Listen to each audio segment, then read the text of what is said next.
ರಸ ಋಷಿಗಳ ಬೀಳೆ.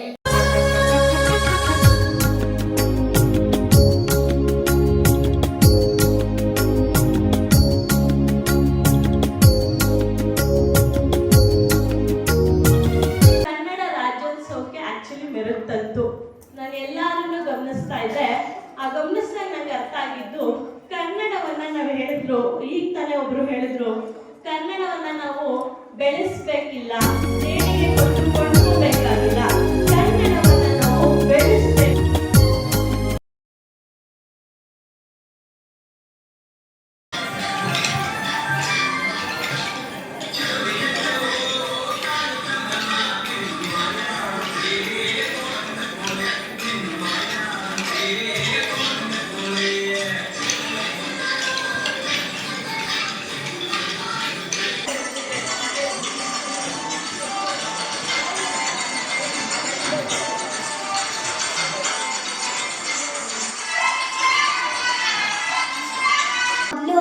ಕನ್ನಡವನ್ನು ಚಂದವಾಗಿ ಮಾತಾಡಿ, ಕನ್ನಡವನ್ನು ಉಳಿಸಿ, ಕನ್ನಡವನ್ನು ಜಾಸ್ತಿ ಬಳಸಿ. ನಾವು ಕನ್ನಡವನ್ನು ಉಳಿಸಿದರೆ ಕನ್ನಡ ನಮ್ಮನ್ನು ಉಳಿಸುತ್ತದೆ.